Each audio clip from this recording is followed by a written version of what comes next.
get into it. So we're going to be discussing the symbolism of butterflies. And I know we've all kind of gone through, you know, it's the transformation, it's the this, the that. So I figured we kind of look at how different nationalities, different countries, different belief systems, how they view the butterfly, and kind of some of the history behind what they feel was important to them and what it stood for them, more than just the transformation and whatnot. Which, I mean, yes, we're going to go over that too, so it'll be the whole thing, but I thought we'd look a little deeper into other belief systems and how they see it around the world. The butterfly, like throughout all of time and cultures, has very deep symbolic meanings, and everybody has their own belief system behind this. And I thought that was really cool because we know that it's, you know, the life cycles. We have the caterpillar, we have the change into the cocoon, and then the change into the butterfly. And a lot of that has to do with the earthly to spiritual journeys. When you look into it, it's that symbol of change from birth to the ending, but yet the ending is not the end. So you have to kind of remember that.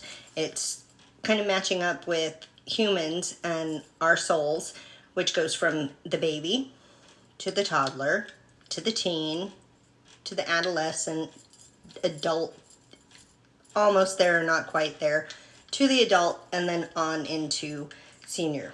So it's all those changes going through, but knowing how to transform through them. Thank you, Chica. Good to see you. So a lot of the butterfly is that endurance, the change, the hope. The monarch butterfly, is one of those symbols of that endurance because they go so far. Then in Christianity, they link to a symbol of resurrection because there's the life, the ending, and the rebirth section. And so they use this symbolism in different areas. The caterpillar being the life, the cocoon being that ending, that change, going from physical to spiritual. But then the butterfly is that resurrection, that bringing back a new beginning and being able to move again. So there's a lot of people that believe that it is departed souls, and as they leave, this is the form that they take in their new life, which is, once again, that resurrection. They're also seen as bringing comfort and hope, and you have to think of how delicate a butterfly is. A lot of times, like when it rains, you'll see them and they'll be landed, but they'll just be opening and closing their wings. They have to dry their wings before they can fly again, or their wings will rip. They're very delicate, very elegant. So they have that symbolism also that kind of brings in that little bit of hope that even though things might pull you down and weight you down, once you move through it, just like butterfly dries its wings, you can fly again and you can keep moving. So there's that appreciation of encouraging the moment and seeing that moment and enjoying it also, because there is beauty in that moment. No matter how heavy it is, there's still beauty there, and it's that encouragement and hope that comes with it.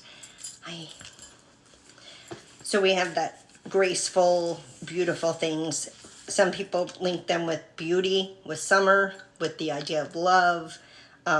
In China, they are seen as a symbol of love, long life, and extremely good luck omens. When you see a pair of butterflies, it's supposed to mean that there will be unending love and marital bliss. They're present in most artwork that you find over there. And in Taiwan alone, there are 400 species of butterflies. And they have only 55 of those that can only be seen there. They have a sanctuary for the butterflies. And most of our butterflies, if you've ever been to the butterfly house at the zoo or at a butterfly sanctuary, most of those butterflies come from Taiwan. They are actually bred there, and then they're sent out either as cocoons or sometimes even the caterpillars are sent out so that they can go through that cycle and everyone can learn about them and enjoy them. So I thought that was pretty cool. The way they say that over there is hu dai. I said that wrong. Hu di. I had to learn it because I thought it was really cool. So they see them as a symbol of good luck and celebrating long life. In one of their tribes, the Paiwan people, they are a symbol of swiftness and diligence. And they see the swallowtail is fast and nimble. So they would make headdresses, and the chief is the one that tells you can wear a headdress. So it is like an honor for them to be able to wear this. And so some of their runners will have the swallowtail, which means that they're fast and nimble. There is another butterfly they use, which is the Magellan iridescent birdwing, and it is used to dispel evil spirits. They have found that they have a species called the Catopsilia pomona, and it has been found that they can possibly slow the growth of cancer or limit the growth of it due to a chemical that it has. And they have found that other butterflies actually have life-saving medicines inside them also. So that's something that I did not know about butterflies, and thought that was a really cool thing to think that here's this really tiny, beautiful creature that is so fragile, but yet can save a life. So it's another reason, their hope, their good luck. There's that endurance that they actually have in them. In Japan, they are seen as lost loved ones. And it is believed that the butterfly, the type and form that it has, is based on the person that passed away. So if they were a good person, they're a very beautiful butterfly. If they were not so nice, not so great, they wouldn't be as bright and just beautiful and want to be seen. So they have these links with butterflies that when they see them, they know whose soul it is. They know that this is Jack, and he was a very good man. He took care of his family. And this is Joe, not calling anyone out. This is Joe, and he was not a very nice guy, and he did some really bad things. So his butterfly is kind of brown, mucky, a gross green color, but yet the one over here is this bright yellow, iridescent, glowy. So they would see that difference and equate it to who it was. They see that the form that they take, it is guided by the soul as it leaves. So when the soul is leaving, the butterfly will come in and they guide them into the butterfly. So that was another thing that was really cool.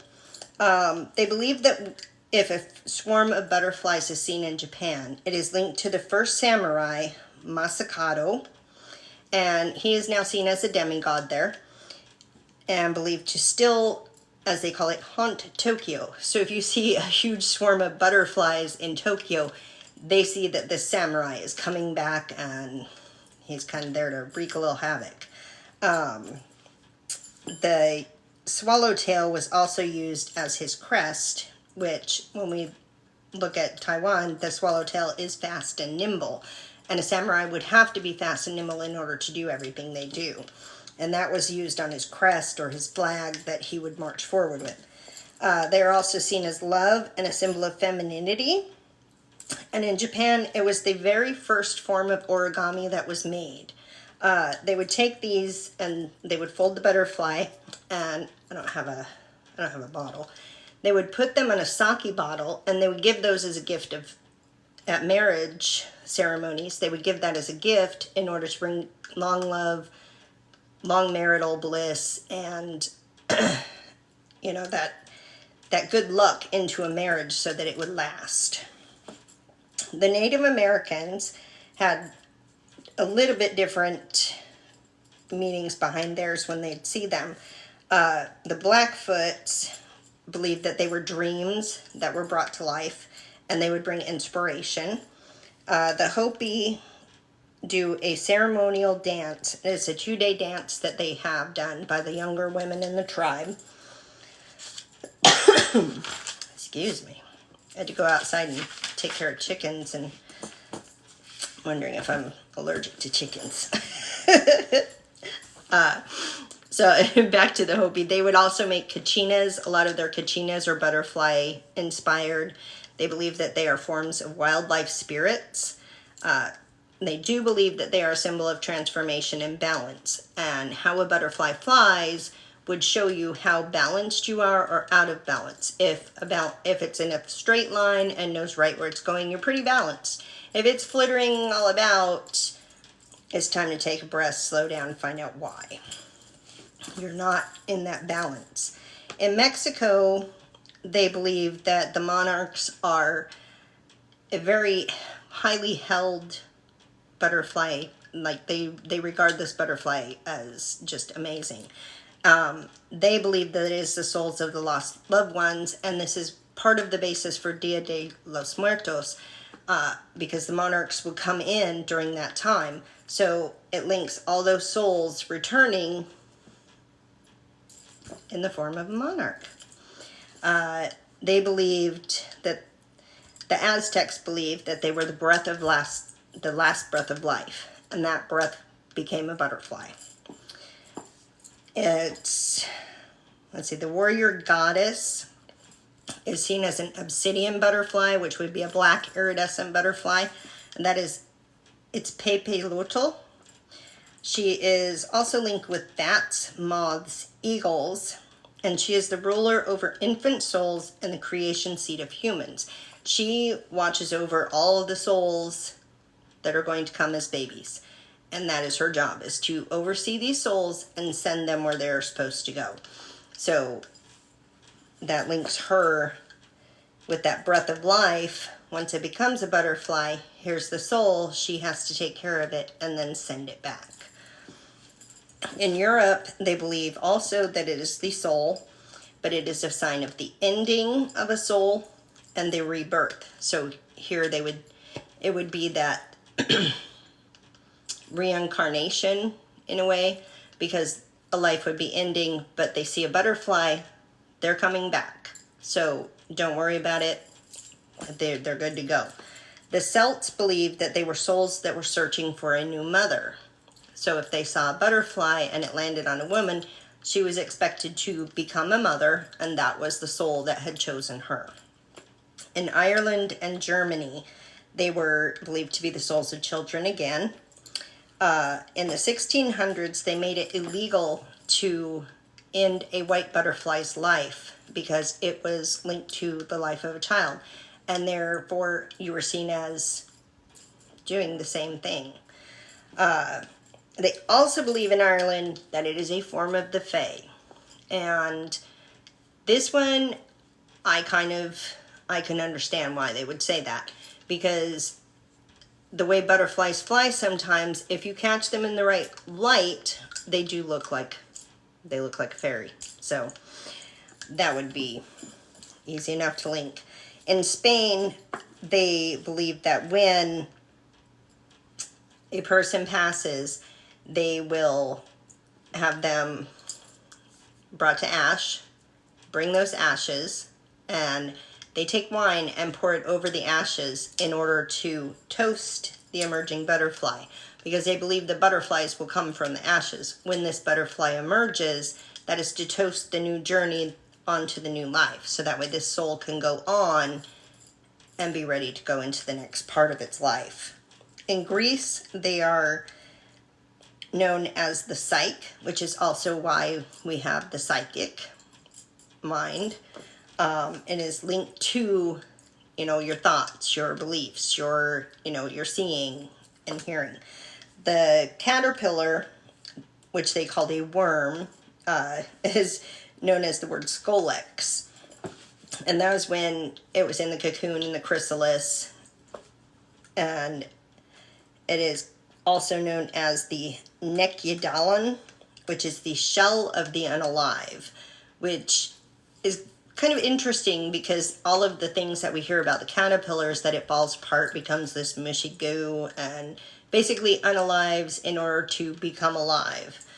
So during that process, that is what they call it, is the shell of the unalive, which is kind of weird when you look at the cocoon from now on. You'll kind of have that little thought and be like, but it's not an ending. It's not unalive because it's coming back better. So they also linked it to the goddess of the soul, which is, in fact, Psyche is her name. She was a mortal princess who Aphrodite actually was jealous of. She sent out her son Eros and wanted him to get rid of Psyche. And Aphrodite's like, no, I can't have this. So you need to go take this bow of arrows and you need to go shoot an arrow at her and take care of her. So instead, Eros decided, I can't do it because she's just too beautiful. And I love her and I'm going to marry her. So he, in fact, pricked his own finger.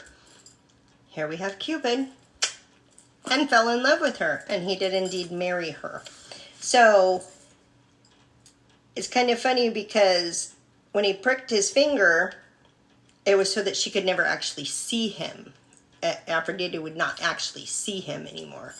So I thought that was kind of interesting, that little connection there between the butterflies and Valentine's Day actually coming up. So in Egypt, they were the pleasures of the afterlife and immortality. So that was their symbolism there. Now, when you come into the colors of the butterflies, they kind of link once again to, our dreams, color associations with anything, chakras. It's kind of all tied together. So we'll go over the colors again because they do match with if you see a butterfly in life, in your dream, in a vision. For those who have visions, meditations, they all have this meaning and they all have things to look at. So with red, we have the courage, the passion, that is the full life cycle, fire and survival. And again, that links to your root chakra. We have orange, which is youth, curiosity, pleasure, happiness, creativity, and sensuality. And that links to your sacral chakra. The yellow, which is clarity, confidence, power, enlightenment, energy, and humility, links to your sacral chakra. Sacral.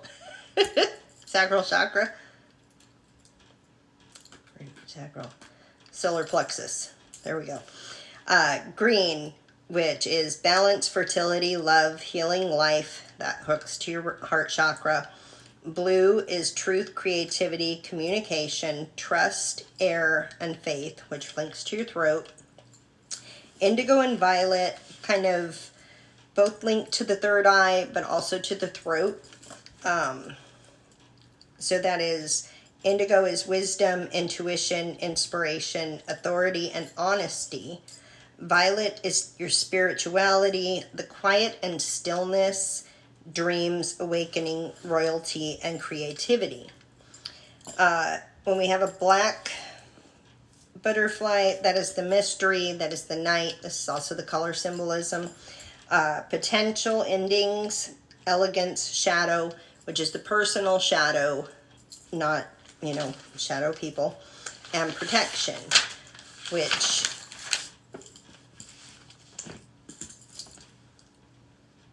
they don't have brown. I didn't write down brown, but brown is that earthy, grounded sense, which would be the earth's, I would hook it with the earth chakra, or, the very bottom chakra nobody really talks about. And then we have white, which is your crown. That is purity, unity, innocence, peace. That is the day and simplicity. Now, in tattoos, a lot of people have butterflies as tattoos, and they have several meanings. Transformation, beauty, rebirth, hope, freedom, endurance, love, and they also are used for past loved ones.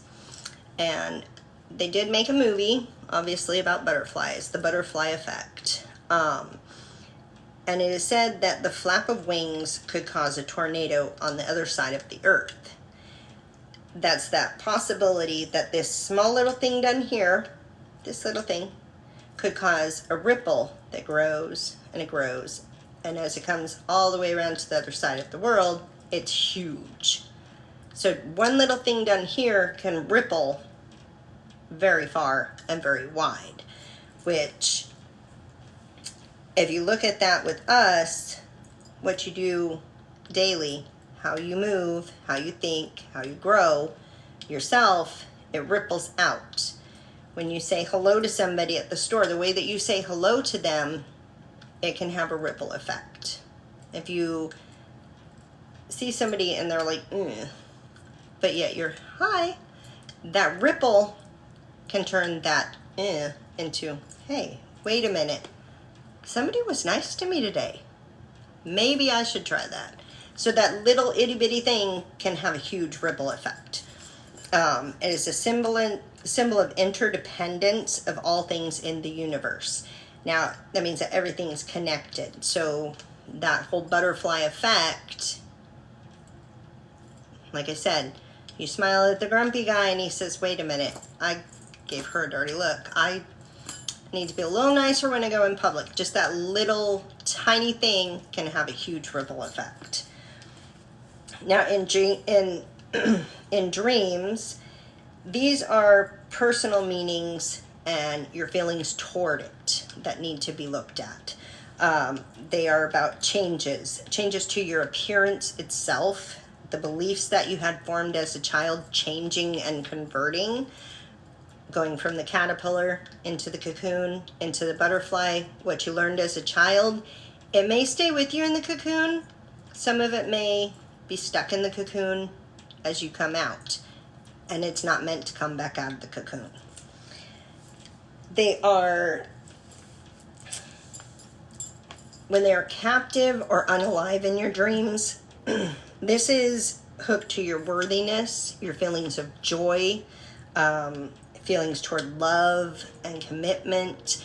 And when you're having one that is, captive, are you holding yourself back? Are you holding back your joy and your hope? Are you locking yourself down from being loved? They are spirit messengers in dreams.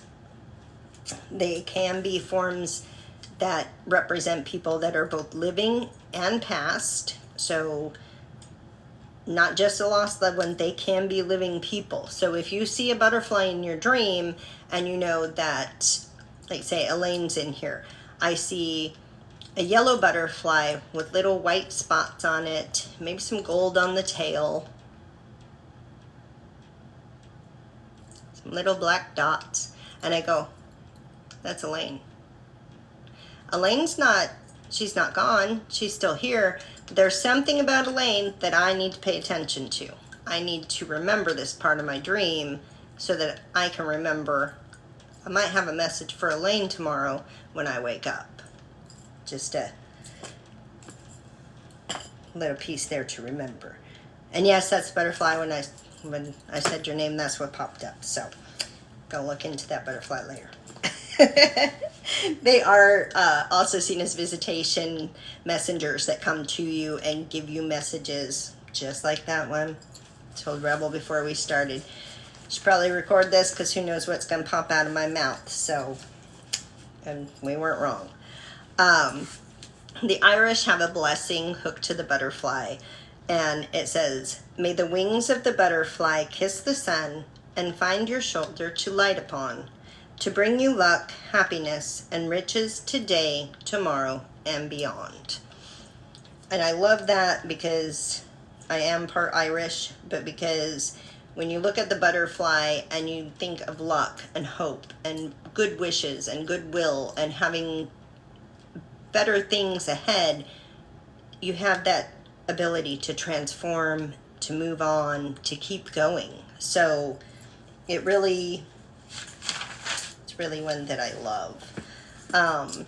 People with the butterfly as their totem animal They're usually gifted in, when change comes about, being able to handle the changes in a graceful manner. They don't, oh, it's a change. Oh my gosh, I can't believe what's going on. They're more like, okay, we have something coming up and we're going to work through this. We're going to figure out what it is and we're going to go easily through. Not a problem. It kind of links with the camel, which we did the camel a couple weeks ago. It's the journey that you're on is a constant journey. It is one that has to be done. It's your responsibility when you have this as your totem animal. It is your responsibility to go on this journey and do this journey. It's your journey and yours alone. So people with this, they know it's their responsibility. They know this is a constant journey. They've been on it before. It's coming back full circle, and they need to stay on this because this is the path that was chosen. This is what they know they need to do. They are linked with the earth. They're very, very in harmony with the earth, that it's linked. They know subtle shifts in the earth. They can feel it before other people can feel it, and they can tell them. It's that being in tune with the environment around them and really diving deep, having that sense of nature being part of who they are. So this is the butterfly. You know, they bring our strengths, our weaknesses. They show us our mental and our physical health and where things need to be fixed, where they need to be a little more alive, a little more hopeful, where we're struggling and need to be picked up. So I think the butterfly is a really good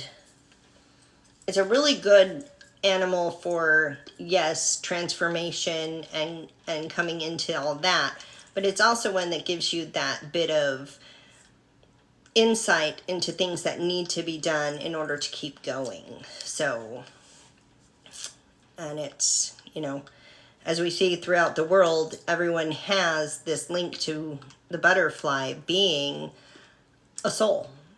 And I think that's kind of cool to see yourself as a butterfly. When we look at, like, I want to look at the Merkaba in a way. And you have the points on the Merkaba and it's always spinning, right? But if you take a butterfly and you have the wings, right? And they're always opening and closing. And then they're going this way and they're flying this way. If you take a butterfly and it's always flipping and fluttering, it's kind of like that Merkaba, which links it to the soul, which is why everybody kind of has that soul link to a butterfly throughout all the cultures. So I think that's really cool.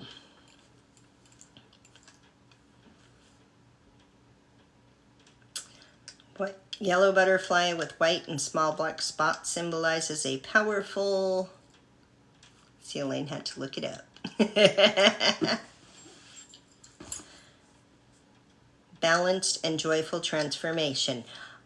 See, so enjoy your transformation because, like I said, it's what was that? The journey is constant and your responsibility. So have joy as you transform to where you're going. And with the work that you're doing right now, trying to get that, you're transforming as you go. So stay balanced and stay joyful during it. So it's a good message for tonight. Very nice. All right. So that's what I got tonight. I didn't really have a whole bunch of other things ready to go. I've been really researching on something that I had a dream about this week. So I've been kind of on a deep dive on a whole different subject. Might go over some of that next week. It is very interesting to me. So I found a lot of stuff out about it. So yeah. Yeah. Change is never easy to do, but when you look at, that butterfly, they're here as a caterpillar, so they can only get so far. They have to inch their way along. And then they go into the cocoon, and they're safe and they're warm. But when they emerge, they can fly. So the transformation, it might be a little bit hard, but think of how beautiful it's going to be when it's over. Because where you're headed is, I think, the best thing for you, actually. So it would be good. So anybody have any questions or have anything they want to talk about? Any dreams or experiences, I guess, with a butterfly that you want to share?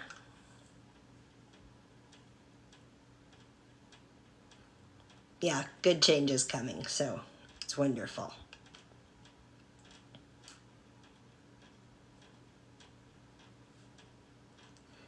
Okay. Well, that's what I got for this week. So is there anything in particular anyone's kind of wanting to look into coming up? And following you and landing on you, that is actually a very good luck sign. Like most cultures, they believe that when a butterfly lands on you, that is good luck. That is seeing that your transformation is on the way that it needs to be going, and that you should keep on track. So I think that's really, really good. Yes, butterflies being the symbol of your dad. Yeah, certain butterflies. I had 2 of my kids that unalived. After they passed, we had some butterflies. One was purple, and the other one was kind of a bluish color. And they would come from different directions, and they meet up, and they'd kind of like dance, and they'd come over, and they'd fly, and then they'd take off. And I'd be like, hi Alex, hi Kayla. They're off, you know, they're in their next form, and you know, they'll go where they need to go. So it's sad, but it brings me hope and it brings me peace when I see them. So yeah.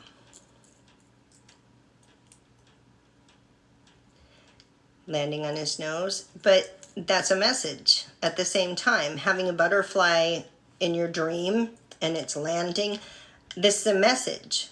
So that's that message from your dog. Don't give up hope. You don't need to give up hope. I'm here. I see you. Living my best life. He's got his wings, so